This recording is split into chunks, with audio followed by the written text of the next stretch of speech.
Hello, beautiful ladies. Welcome back to another Women's Hour. Thank you so much for joining us. And tonight we have with us in the virtual studio Heather Hoff from Mothers for Nuclear, here to teach us about nuclear power and to speculate about the future of energy in the modern world. So I'm so glad to be joined by you here tonight. Thanks. Thanks so much for having me. I'm excited to talk about it with whoever's interested. Well, we're all very interested. Thank you for coming on. This topic was suggested by a viewer 1 week or 2 weeks ago.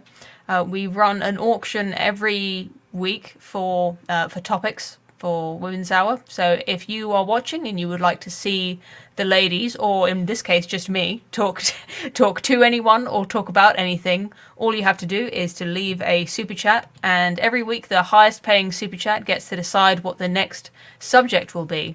And in fact, either next week or the next week after that, we're going to have Aidan Paladin on, as requested by our viewer. I believe it was DRT as King suggested that one. I'm actually not sure about that, but he's getting the credit anyway. To talk about the happiness of women and the trends of the latest social changes that have changed women's lives a lot. But so thanks for that topic suggestion. You can make more suggestions that will be assessed in the coming weeks. And this week we have another suggested topic. So glad to be able to have someone from Mothers for Nuclear on personally. And are you one of the founders? Is that correct? Yes. So if you could just briefly introduce the story, why and how and when did Mothers for Nuclear begin? Yeah, well, it was quite an evolution. And for anyone who's skeptical, I just want to say I started out pretty skeptical of nuclear energy. I went to school at my local university here, Cal Poly in San Luis Obispo, California. And when I graduated with my engineering degree, I could not find an engineering job. And I kind of beat around the bush for a couple of years working in a winery and manufacturing rectal thermometers for cows and working in a local clothing store and all kinds of odd jobs. And finally was like, I have an engineering degree. This is ridiculous. I need to get a real job. I guess I'll try working at Diablo Canyon. And if you can see behind me right here is my poster. It's about the nature around the power plant. And it's really a great place, but I didn't always think that. I was pretty nervous to start working there. My mom told me, she's like, I don't know if you should be working there during your reproductive years. And that made me pretty scared. It took me a long time to think about or to realize, why that wasn't a concern. Even, like as recently as, 6 or 7 years ago, I was still pretty concerned about that. And so there's a lot of things that are kind of scary sounding about nuclear. And once I started working there, I asked a lot of questions for about 6 years before I kind of realized that even though a lot of things kind of sound scary, they're not actually dangerous, or they don't actually matter, or there's just a lot of misinformation and a lot of complication. And so I gradually kind of changed my mind about nuclear and became proud to work at Diablo Canyon, proud that we make so much emission-free electricity on such a tiny footprint of land, and realized that it aligned amazingly well with my environmental and humanitarian values. So that's kind of the story of how I became a nuclear supporter. Great. And following on from that, presumably there are other organizations that support nuclear that you could have joined, but instead you chose to found your own or co-found. So how did that happen? Yeah, so as I mentioned, it took me a long time to change my mind. And I even had, a few cycles after that of, kind of being skeptical again. I think maybe we're going to talk a little bit more about Fukushima later, but I was a reactor operator in the control room at Diablo Canyon when the events at Fukushima were happening. And that was incredibly scary. There was all kinds of media and all these stories and rumors about everything that was going wrong over there. And it was kind of my worst nightmare as an operator, thinking about this other plant and people that didn't really know what was going on in their plant. They had no indications. They didn't know if maybe their coworkers were hurt. So super scary. And, I had a little setback, like, oh, I should probably quit my job. I can't work in an industry where something like this can happen. But, eventually learned more about the details of that situation as well, and changed my mind again. Like, oh, Can you this can you is, sum up for anyone who might not remember or who might not know what happened at Fukushima and what was the kind of consequence of all of that going down? yeah. So there was a really huge earthquake, the Tohoku earthquake, which caused a really huge tsunami. And, a lot of Japanese people died in the earthquake and tsunami, about, over 20,000 people. And as part of the outfall of that tsunami, some things at the nuclear power plants and power supplies got flooded. Their backup power supplies, diesel generators flooded, and they also lost their connections to offsite power. So the whole station was in a situation for numerous days without any electricity.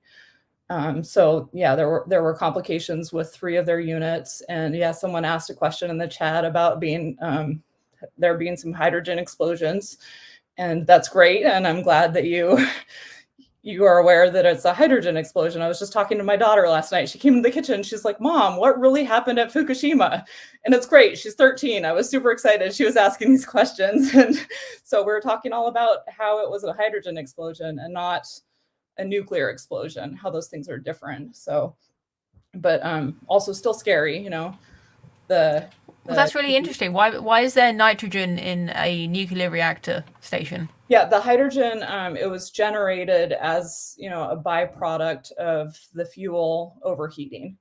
So it's not like a normal thing that we manage, but we have equipment normally that when we have power, if something like that were to happen, the ventilation fans would distribute the hydrogen and, kind of flush out the buildings. Because they didn't have power, they didn't have any of that kind of mitigation available. So they got a buildup of too much hydrogen in some of their buildings, and the buildings exploded.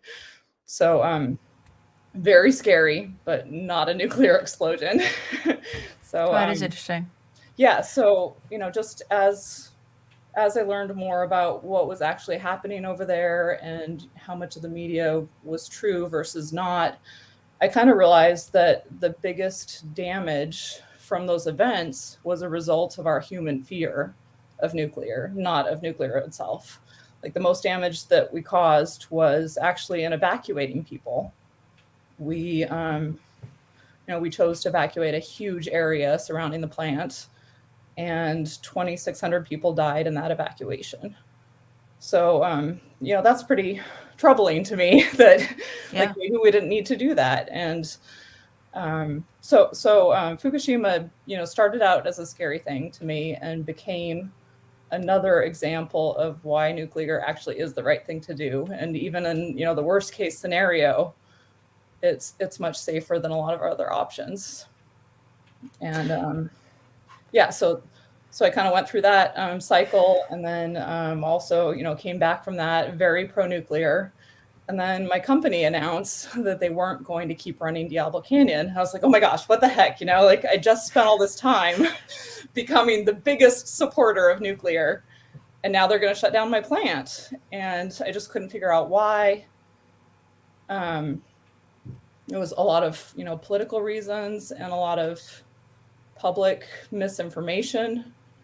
And so my friend Krista and I, we decided that, we kind of have unique stories to tell. We're liberal females, environmentalists who work in nuclear power and who used to be skeptical. And we decided that we should share our stories of how we changed our minds, in hopes that, other people hearing that would have more of a empathetic response to their concerns.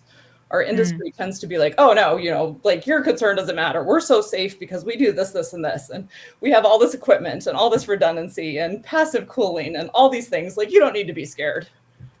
And yeah, no, that is so true. That the hearing about the journey, I think, is one of the most persuasive things that you can really.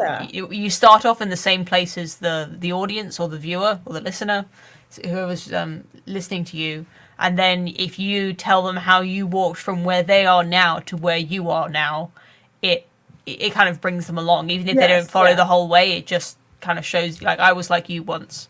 Yeah. It really does make a big difference, I think. Yeah, so we decided To to start communicate. Mothers for Nuclear as kind of a different voice to advocate for nuclear as a solution to climate change and energy poverty. We want more clean energy to bring people up to a higher quality of life. And nuclear is the way that we do that with the least impact on the planet and, no impact on human health. It's yeah, it's a great technology, and we just realized that to help it succeed, we really need to talk about it differently. And so that's why we started Mothers for Nuclear. Okay. Well, if you wouldn't mind, I do want to talk about the safety, which I think is what people always want to know about, because I think everyone understands that nuclear power is powerful. That's not, you don't need to convince people of that it does Yes, so create much. power. That's the part that kind of scares people, because we understand that a nuclear reaction is something we associate with a nuclear bomb. Yeah. It's something very dangerous that can kill a lot of people all at once Yeah. in a wide area.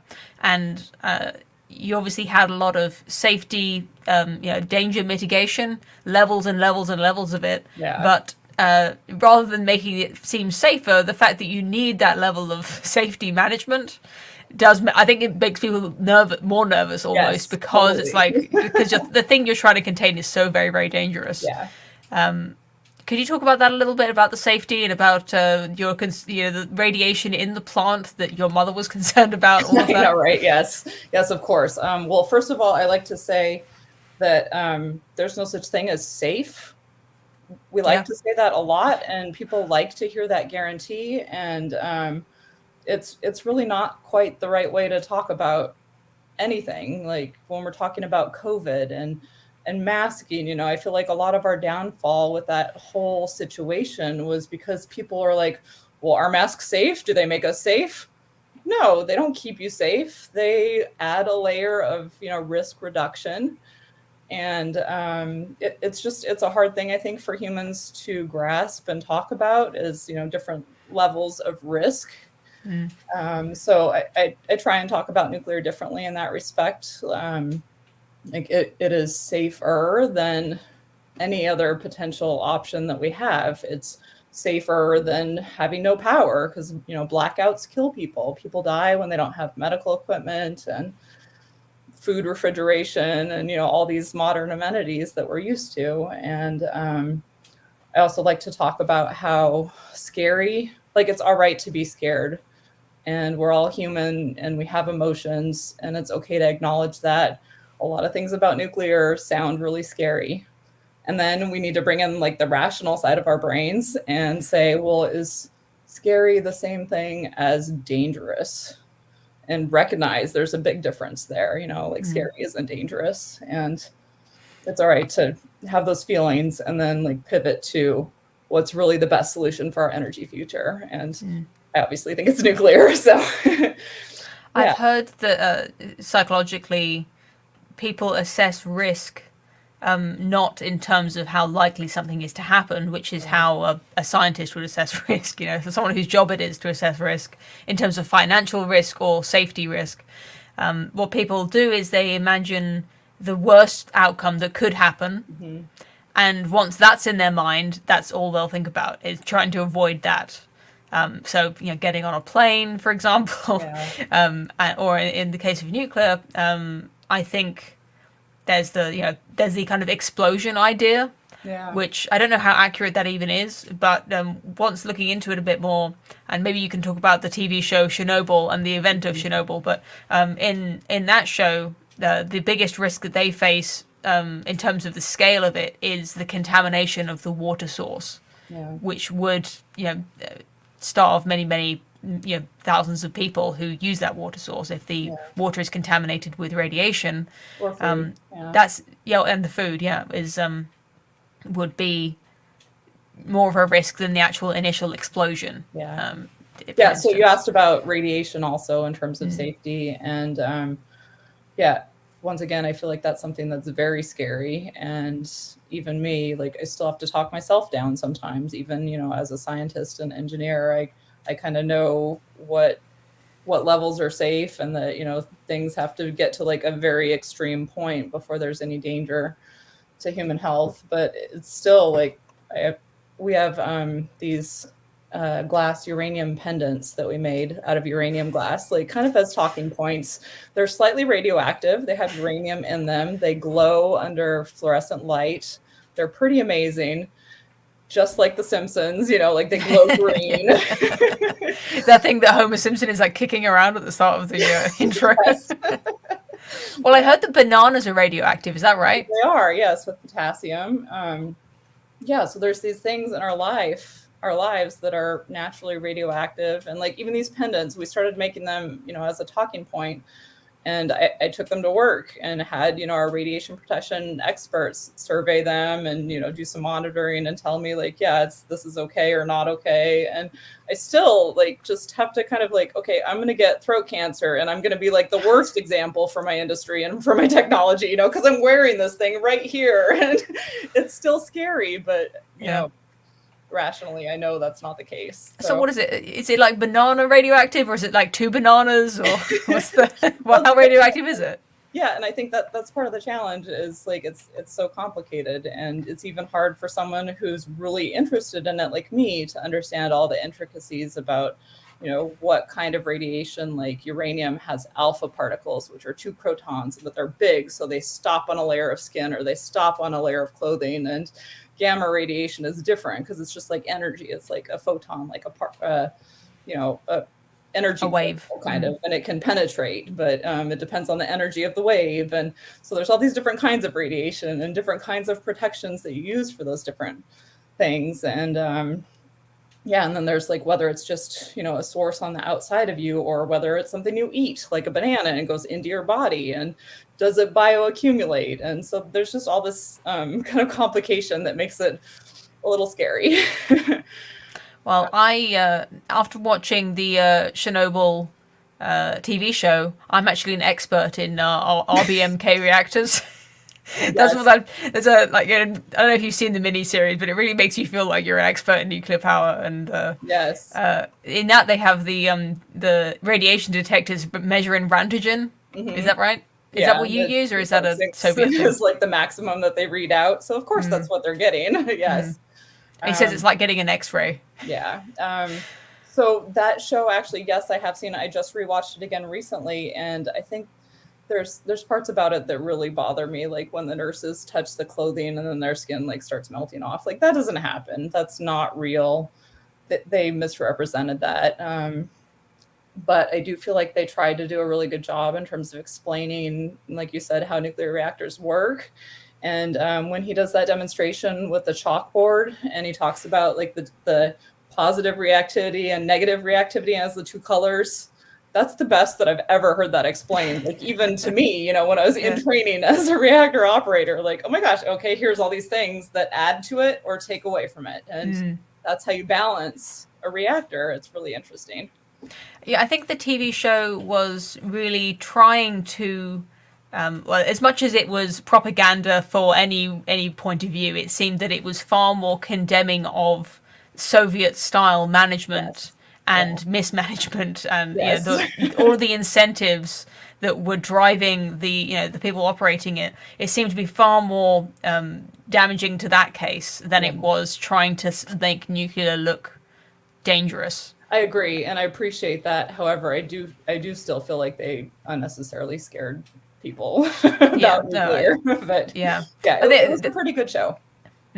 No, it was well acted and well made, I think. But I didn't know that thing about the water source. So is that accurate that you can contaminate a water source with radiation if it's mismanaged? Well, yeah, theoretically, anytime you have loose contamination in the environment, it can get into water, it can get into food. And like we already talked about Fukushima a little bit, and regarding Chernobyl, I feel like, a lot of the negative outcomes from that were because we just didn't quite know enough yet. We didn't know enough to tell people like okay, we're going to not drink the milk for a period of time. And if we would have just done that one simple thing, like even if we didn't evacuate anyone, just don't drink the milk, that would have saved a lot of trouble in terms of, the main impact from Chernobyl was thyroid cancer, a little bit more thyroid cancer, and that's caused by iodine 131, which is one of the components of the reactor fuel that comes out when you have a fuel melt accident. So iodine 131 concentrates in your thyroid, and if you drink a whole bunch of milk that has iodine in it, like it's going to concentrate there and cause some damage. And if we would have, been a little bit more careful, and if we would have maybe managed that emergency situation differently, like don't send people in to go like grab chunks of the fuel and throw it back in the pit, like just don't do that. They probably would have been fine, like a lot of those people would have been fine, and the whole situation would have been better managed. So I feel like if that happened again, we would do much better at it. And even though it was, already pretty low impact, if we compare it to, chemical plant disasters and fossil fuel emissions, like those really kill people. And Chernobyl killed a few people. I don't mean to minimize it, but I know what you mean. Yeah. To talk about like the comparisons. Yeah. Well, maybe you can tell me this is true, but I haven't fact checked this. But I heard that there are more people who die from solar panels than from nuclear. Yeah. Yeah. So, true. Depending how you phrase it, people die in industrial accidents installing solar on roofs, because working at heights is dangerous, and lots of industries like solar companies don't have the capacity to have the levels of safety that nuclear does. Like we have very extreme, robust programs to keep workers safe in all kinds of, hazardous working situations. And we do really well at it, because, anyone gets hurt at a nuclear plant, oh my gosh, it's like crazy. And it's like a big deal and everyone pays attention to it. So we try and be really careful about all the aspects of how someone could get hurt. And solar and wind, they haven't really developed that yet. I'm guessing the people are a lot more dispersed. So the people who work at a nuclear station, do you call it a station? I don't want to use the wrong words. Yeah, that's fine. Yeah. Okay. People who work there, they're all like employees. They're not like contractors who might be paid to put solar panels on someone's roof. Well, yeah, we do have a lot of contractors, but we also have, very rigorous training programs for them, and, oversight and management. And well, that's the oversight. They're all in the building, right? Yeah. Everyone who works on it works there. It's not like just scattering people around the country to set up wind and solar plants. And yeah, it's much harder to create those kinds of, safety programs for all the different companies that might work on solar, and how to keep all those people safe. So I like to talk with other nuclear advocates and even, people that work at the plant, because I want them to feel comfortable saying nuclear is the safest, because it's really true. But a lot of people, just have trouble kind of making that mental leap, especially, when talking about renewables, solar and wind. But like really our industry is the safest way to make power. And I think that's something that we should be proud of and talk about a whole lot more. Yeah, I think it is difficult for people to conceptualize, because you can say same thing we were talking about. If you tell people that flying is the safest mode of transport, on some level that's true, but then it's so much more than that, because the way that people process fear, like I say, they think about the worst case scenario. It's like, okay, the plane crashes, everyone's dead, like everyone on board. And it's also the level of control. Yeah. People don't, the fact that you're just sitting on the plane and you're not able to help at all, you're just sitting there waiting to either land or not, or to crash, makes people very uneasy. And it's not logical really, but that's how people conceptualize risk. And that's why we feel like Mothers for Nuclear is such an important voice to talk about this differently, is because we can look at, you just said it's not logical, but humans aren't logical. We're very emotional. And when we're talking about all these different issues, it's just really important to try and address human feelings, I think. Okay. I have some technical questions because, to be honest, I've never talked to nuclear. Well, sorry, Mhm. you said you're not a nuclear engineer, but you know about nuclear power, and you are an engineer. So I would like to pick your brain a bit because I'm interested in the technical side as well as the human Yeah, of effects course. side. But Yeah. I've heard this is all just stuff that I'm hoping you can either confirm or Nuclear debunk. Mythbusters, yes. I've heard that with nuclear you can create a lot of energy consistently. It's just a kind of it's on or it's off. You can just turn it on and the Mhm, reaction just keeps going, and you can keep harvesting energy from that. mhm, But the thing with power consumption is that it's absolutely not level. It goes mhm. up and down throughout the day. Random points in the day whenever they joke about in England due to the TV schedule, there are points in the day when everyone in England will like millions of people will turn on their kettles all Yeah. at once. Like within a 2 minute space of 2 minutes, everyone like a million people have put their kettle on Yeah. because it's the Queen's funeral or like a really popular TV show is Mhm. just finished, Yeah. and that's like a big problem for creating power because you've got trundling along and then suddenly lots of people need power. And the way that electricity works is that the power source needs to be there ready for you to kind of turn it on. Yeah. Supply and Um, demand have to be pretty much exactly matched all the time. We have a little bit of capacity for storage. Storing electricity is hard. It's not like storing grain or storing oil or natural gas. It's just not something that we're very good at. We have a lot of pumped hydro, which uses the potential energy of a body of water being at a higher elevation, and we can use that as like a way to store energy, and that's pretty effective. It's about 95% of our total electricity storage right now.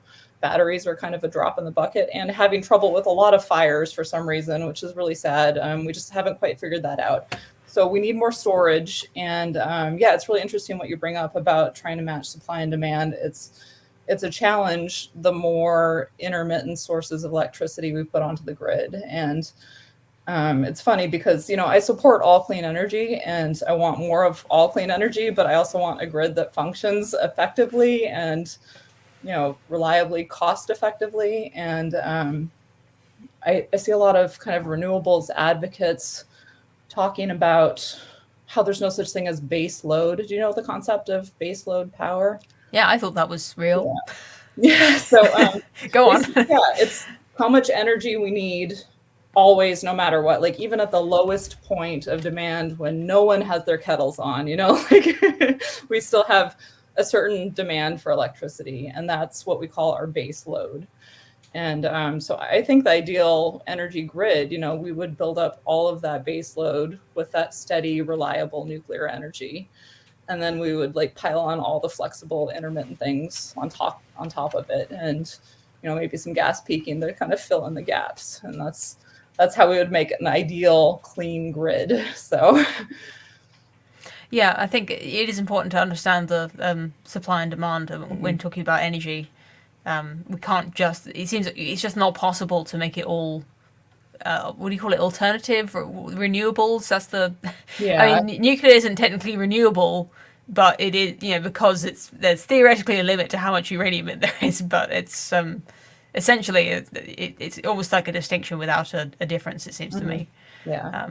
There's like the idea of clean energy, and then so much of this language seems like it's engineered specifically to make wind and solar and tidal, seem special and magical and Yeah, clean. yeah. Well, yeah, When renewable, it's a political definition and it's created with, propping up certain potential sources of energy in order to get more of them. They want to drive construction of solar and wind. So they set renewables targets instead of clean energy targets. And that's something that I hope that will shift in the future because we really just need all of our options on the table.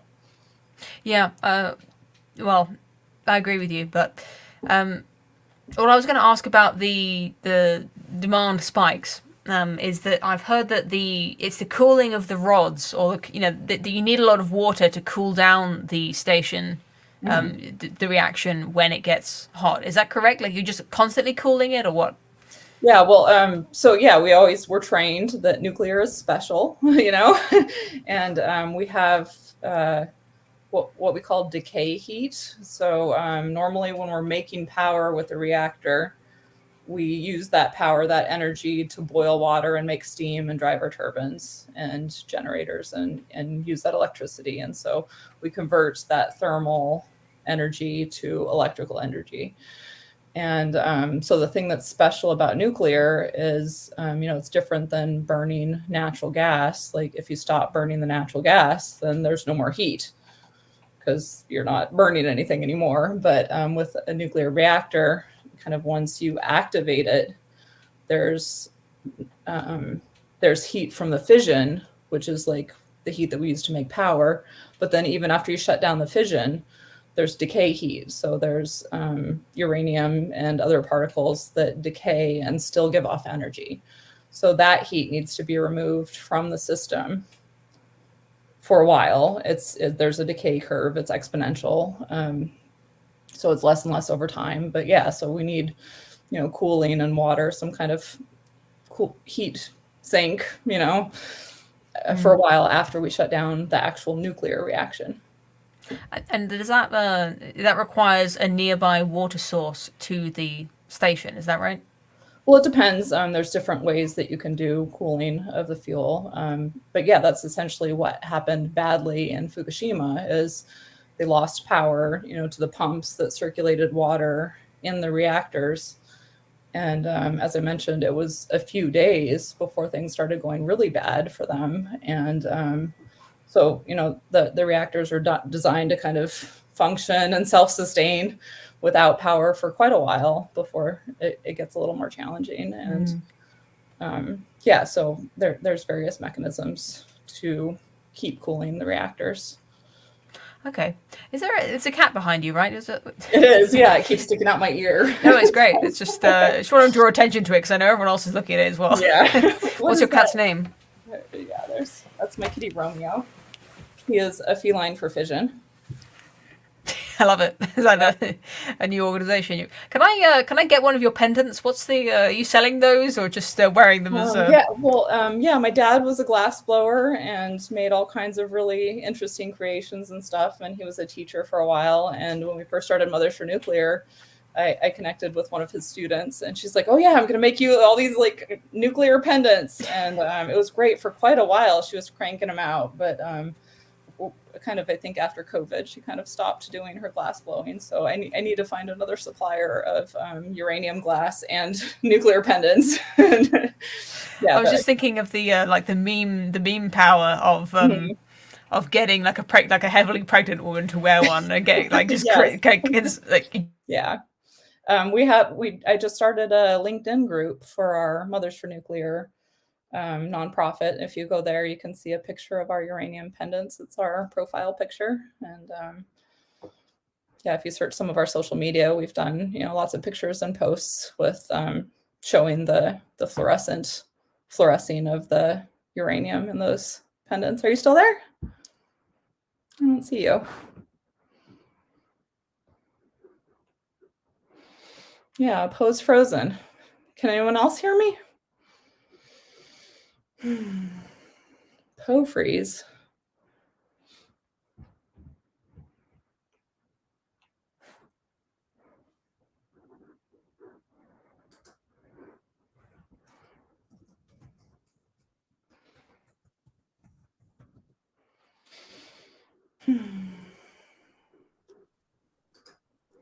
Hello, can you hear me? There you are. You're back. My PC just crashed, so I joined on my phone. Oh, okay. My headphones and try to get the show back on the road. I'm gonna kind of come off camera, but I am still here. That was weird. But, okay, well, yeah, I could answer some of the questions in the chat. Someone asked about SMRs, small modular reactors. Generally, like, I love the idea. I think it's a great idea. We don't really have them yet. So while I'm excited for the future of nuclear, and I think we should definitely advance our technology and innovate and, do molten salt and do thorium, do all those things. At the same time, our existing technology is amazing, and it's very powerful, and it works really quite well. And I think we should build more of that while we can. We know how to do that already. We've spent decades operating our existing fleet of reactors. We've gotten very good at it. And, like our capacity factors are up in the 90s, 94 to 96% availability of nuclear electricity. So that's really great.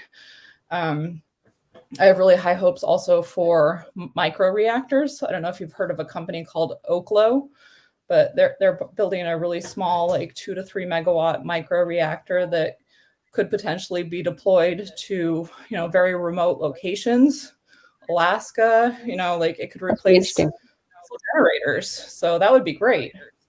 Mm.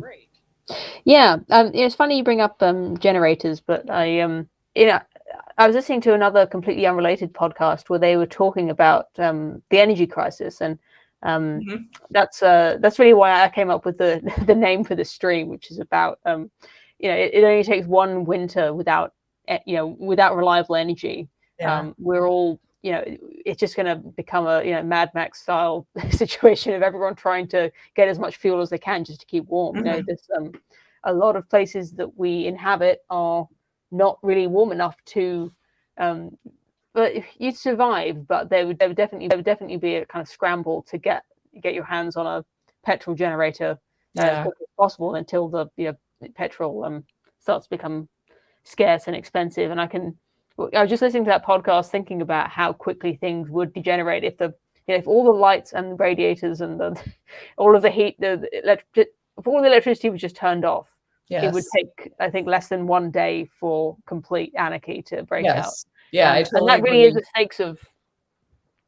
the stakes of what we're kind of dealing with, is this fact that the energy grid is really not something to be trifled with. We live so dependent on energy. Yes. All of our infrastructure is built around there being an energy supply. Even it could survive a little bit if brownouts and rolling blackouts and being a little bit inconsistent, but if there was nothing at all, it really would not take very long for things to go downhill.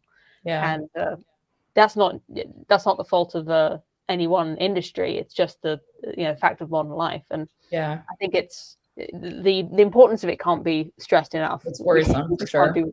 It's like clean water and food and power. That's what we need to survive at the moment. Our buildings are not built for burning wood. Lots of people live in homes that need electrical heating. We can't just have a fire. So I mentioned at the start that I work at Diablo Canyon Nuclear Power Plant in California. I don't know how many of your listeners are aware of this, but we were previously scheduled to shut down in 2025. And just recently, our governor of California, Gavin Newsom, he was very instrumental in kind of forcing that issue of shutting down the plant for political reasons. But just recently, he's changed his mind and recognized, like, we need more power, period, in California. Like, we're going to have blackouts, and we're not even talking about clean power. We're just talking about electricity. And so we have currently a plan to do at least 5 more years of Diablo Canyon, and which is great. I think we should do 20, and we'll get there. But, lots of people have been coming to us over the last few months, like, oh my gosh, you guys saved Diablo Canyon. That's so great. And how did you do it? And, while I'd love to think that Mothers for Nuclear had something to do with it, I hope we're changing public opinion, and I hope we're helping people change their minds. At the same time, it's an energy crisis. And I think that just does so much to make people appreciate the value that nuclear can provide in terms of just keeping our lights on. And, it's happening in Germany. And I saw someone mention expensive firewood. I have a friend in Norway who is paying really high prices for electricity right now. And she's buying firewood to heat her home instead of, like paying her electric bill. It's too much. And she said that her neighbors are, selling off their belongings to pay their electric bills, and that her neighbor friend, can't afford to give the kids baths because she can't heat the water. And it's just really a kind of ridiculous situation. And I hope that people recognize that all of Europe would be in a much better situation right now if Germany hadn't shut down their nuclear plants. Like, it's really Mm-hmm. a no-brainer. And unfortunately, I don't know exactly how much you know about this channel and what you stumbled into, but just suffice it to say that we're often lamenting the fact that what is common sense, what a lot of people believe, doesn't become a government policy. Yes. And it always feels like changing public opinion doesn't actually make a difference, because it's really hard to tell. Yes. Unless you have the media on your side, then you can't actually affect any political change. Yeah. So I'm curious to if you really do think that you were instrumental, or if you helped to like I just admitted, it's so hard to tell. And as a mom and as a nuclear power plant worker who took a really long time to change my mind, and as an environmentalist, I just feel like this is the best that I can do. Like, I have to talk about it. I have to try and change public opinion. I have to try and get government policies, like, advocate for them. And that's just, I don't know what else to do. So that's my best effort. I'm sure it's not. It obviously doesn't hurt, and I really hope you are helping. I hope that I'm not right. It's just some days it feels like changing public opinion doesn't help, and what you really need to do is change the opinion of powerful people. Yes, and a lot of people also ask us about there's a lot of different types of people who advocate for nuclear, and as a mom and a woman, a liberal, kind of green environmentalist, there's not a whole lot of us that advocate for nuclear. There's a lot of conservative Republicans in the US are very supportive of nuclear. And sometimes people ask me, this group, this nuclear advocate is like really trashing renewables, or this person is really like pro-nuclear weapons, or whatever like other challenge these nuclear advocates have. And I just think I think we need all the voices. We need every possible different perspective supporting nuclear, because there are so many reasons to do nuclear, and it's the right answer for so many reasons that I don't really like. I would never say someone should stop advocating for any particular aspect of nuclear. I just think we need all the voices, and we need everyone out there talking to the people that are powerful. Like, I don't know if you've heard about Isabel Baumeke yet. She's Isodope. She's a nuclear power influencer, a TikTok Brazilian supermodel, and she's amazing. And she's talking to young people about nuclear energy, and maybe that's what I need. Amazing. No, that's great. Sorry, I do need to read super chats. We've got one from Lumberg. Someone in the chat who he rarely leaves. He's a very, very, let's just say, well-known comment. The second super chat I've ever known him to leave, so he must hit for £5.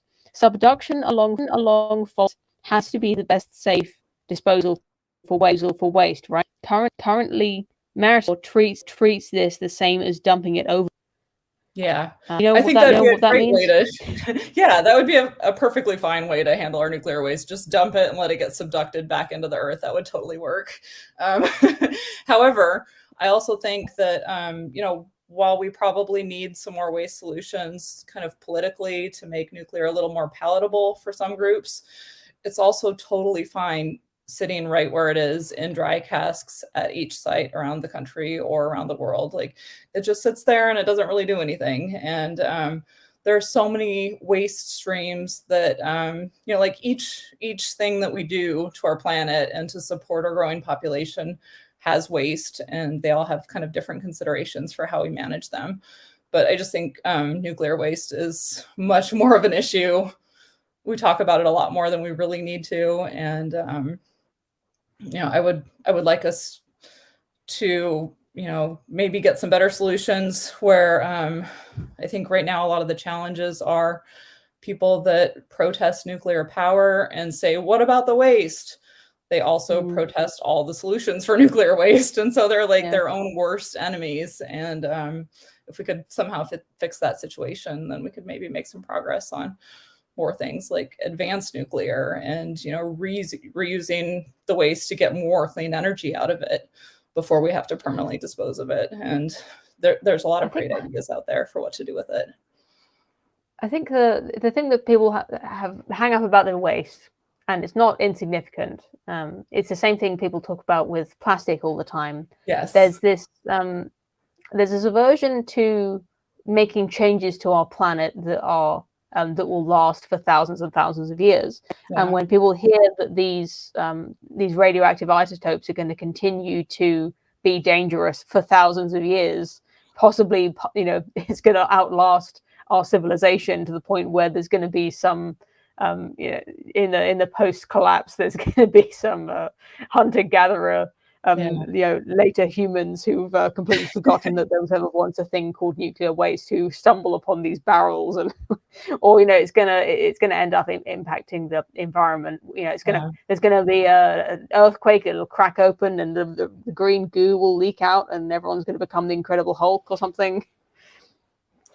Yeah, well, I think there's just a little too much focus again on the idea that radiation is so dangerous, because there's a lot of misinformation about that, and we do a lot of that to ourselves. Also, in the U.S., our Environmental Protection Agency does things like, say nuclear workers can be exposed to this certain level of radiation every year, and that's fine. But at the same time, like, if that amount of radiation were to exist in nature, they would tell people, like, no, you have to evacuate your home and never go back ever again. And so, like, is it dangerous or is it not? And it's just there's kind of a whole lot of things that we're doing wrong about the actual risk posed by radiation when compared to lots of other things like chemicals. And for plastic pollution, like, the volume of it is so huge. The Pacific garbage patch is 3 times the size of Texas. It's crazy. And nuclear waste is just like this tiny little, like, it'll fit in a football field. All of our waste from all of our generation in the United States for the last 60 years would fit in one football field, like 10 meters high. And that's pretty crazy. It's a crazy concept, but I just and that's once it's been all packaged and safely bundled up. Is that right? Yeah. Ooh. Yeah. So. Oh, I didn't know that. That's Yeah. Really something to know. Coming back to your Newsom's U-turn. I understand that there are nuclear stations in our country, in England. I don't know how much you know about our situation, but I believe they have been, decommissioned, or they're no longer. It's not a case of like building new plants. The fact is that they're decommissioning the ones that already exist. Do you know why does that happen? Could these plants continue to operate if we wanted them to? Yeah, I think there's always a pretty good potential to keep running existing nuclear plants longer with a pretty cost-effective plan for maintenance and replacement of like any vital components. And I think that's a pretty reasonable thing to ask for. And I think there are some new builds in the UK, and I've heard plans of building more reactors in the near future, which I think is great. Some of the fleet in Canada, they have a special kind of reactor called CANDUs. They are kind of busy deciding whether or not they refurbish those plants or shut them down. And there was a recent change for one of their plants called Pickering, which is kind of like a sister plant to Diablo Canyon. They have the same color of control boards as us, this kind of lime green color. So yeah, I just have a fondness for them, maybe partly for that reason. But Canada just recently decided that instead of shutting those plants down, they're going to extend the lifetime of the plants, and also consider doing refurbishment, which previously they said was not economic. But I think a lot of things shift when there's an energy crisis and people realize how much more energy we need if we're electrifying vehicles and trying to electrify residential sectors and not install new gas infrastructure. A lot of our cities here in the US are banning new natural gas infrastructure, and it's worrisome to me that we're doing that before we have a whole lot more clean electricity. So there's a lot of considerations for extending existing nuclear, but I think it's nearly always the right decision. And someone asked in the chat also how many reactors it would take to power California. Right now, Diablo Canyon makes about 9% of California's total electricity. So I would love if we could build 10 more Diablo Canyons and power the whole state. That would be great, because California is kind of known as like a green energy hub. However, we're still using more than 50% of our electricity comes from natural gas. And a lot of people don't realize that. And 30% of our electricity comes from imports.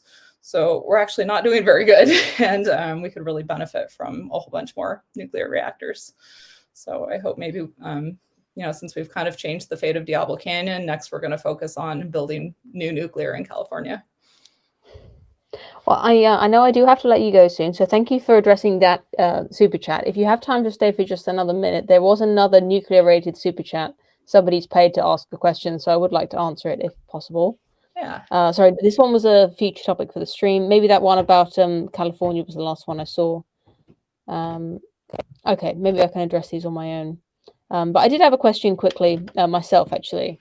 And it's relating to something I've been aware of for a while, which is an apparent decline in the quality and the quantity of engineers in my own country. There's always for as long as I've had an engineering degree, there's always been a lack of graduates to fill engineering roles, which is partly why we need to get graduates from overseas, get some clever people to come and run all of our infrastructure. It's civil engineers, like basically all kinds of engineers are undersubscribed. What's the word? We're in dire need of all kinds of smart people. Yeah, I feel like it's the same here. Yeah. I just wonder if whatever is causing that, maybe these smart people have just got jobs, doing accountancy or something that pays better money. But do we even have the intellectual capability to continue running these this power infrastructure that is so dangerous? It needs some very rigorous, scientific minds to come up with solutions to these problems, to rigorously implement these safety procedures. I mean, it seems a concern to me that there's, if we really are getting fewer and fewer good engineers to fill these jobs, that we just won't have enough sort of clever people to run these places. It's definitely even if concerning. We want to run them. Yeah, Poe, that's a really good question, and I'm concerned about it as well. And actually, what makes me even more concerned are kind of some of the more basic level kind of educational things for our public officials. For example, in California, I feel like a lot of people, we were just talking about the concept of base load. Like, that's not a thing that you can really debate. It's there. Yet a lot of kind of our energy officials are like, oh, well, there's no such thing as base load, or they don't quite understand why, if we keep building more solar and adding that huge peak of energy production during the day, how that doesn't really help us address the demand for natural gas in the evening. And my daughter's 13, as I mentioned. She made this really great little video animation using the data from our independent system operator that manages all the electricity in California, and kind of showing, like, if you keep adding more solar, like, how are you ever gonna replace this natural gas over here in the evening? And so I don't know. I have hope for the future, because my 13-year-old can do it, but there's so much skepticism and just resistance towards doing the right thing in our government and with some of our policymakers. And I don't know how much of that is financial interests and people just reacting to funders, donors, whatever. But yeah, I have a lot of hope for our future generations, and I think young people ask a lot of really great questions, and I'm reinvigorated every time I go and talk to students, because they're so curious and so inquisitive. They ask the right questions and they don't have their minds made up already. And so I have hope that we'll be okay.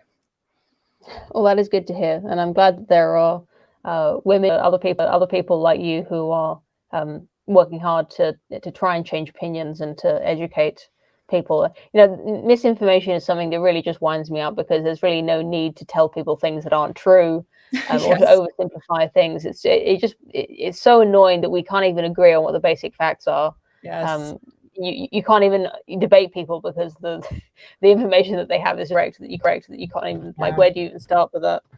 I will let you go. So thank you very much for joining us. Thanks so If much you for want having me. to rush off, I know you're against the deadline, so I'm just going to read. I'm going to stick around to read these topic suggestions for future streams. Yeah, But thanks if so you much want to nerd for out, everyone in the chat too, all the great questions. And yeah, I hope Poe can answer some of them. And if she doesn't get to all of them, maybe we can do another episode at some point. I love all the well, if you want to curiosity. come back, you know, in a few hours or whenever you fit, there's always comments under the stream after we finish. Okay. People who are later, Great. so you might want to come back to YouTube and talk to people in the comments.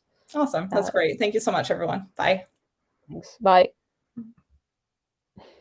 All right. Just before we get going, I've got future super chats for £20 from fellow Ethel Ward for a future topic. Even though there's a higher super chat, was the women's rights to vote in 1917 to 90 one of the greatest mistakes in man? Was women's rights and futures for the West? Well, thank you, fellow Ethelwald. I have to say that the question of women's suffrage is something that I thought was, I think we're all raised on the idea that it was an open and closed case, that this was a good idea and that all women should have a vote, and it was just a case of, they used to be wrong, and now they used to think that women were silly and stupid. Now we know better, and isn't it great that everyone has a vote? But well, like I said, there are higher paying super chats, so I'll have to bring this to the councillors ladies to see if they want to talk about it regardless. But being a woman myself, I feel like I do have something to contribute to political conversation, to democracy. I mean, really, if you want to talk about it, we'd probably start asking whether democracy is even a good, is even the best system that exists in the first place. So it's definitely a deep topic, and thank you very much for the super chat. For $50 from interested in your review of Norwegian film The Bothersome Man. Feel like it should be better known in these circles. Well, thank you very much for the super chat. I've never heard of that film.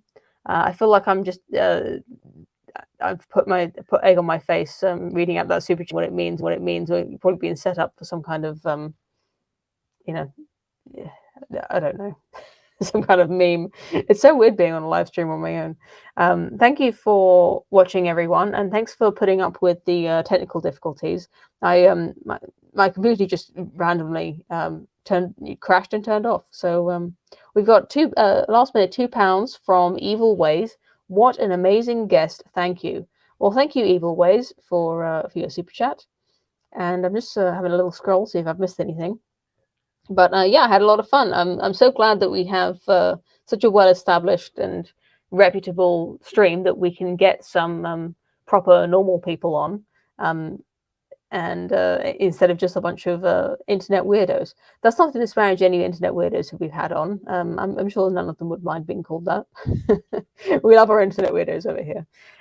So thank you all you internet weirdos for listening, and join us again next week, where I hope to be joined by Aidan Paladin. That might be the week after. We do also have a stream planned with Amy and with Mrs. Radlib about a book we all read called The Case Against Sexual Revolution. I don't know, since Aidan Paladin's recent research and study on the subject of female happiness is kind of related, I'm thinking about combining those two ideas for a stream into one mega stream, and perhaps just spending half an hour talking about the case against the sexual revolution. I will have to discuss that with Aidan and with the ladies, but that's what's coming up in the next 2 weeks regardless.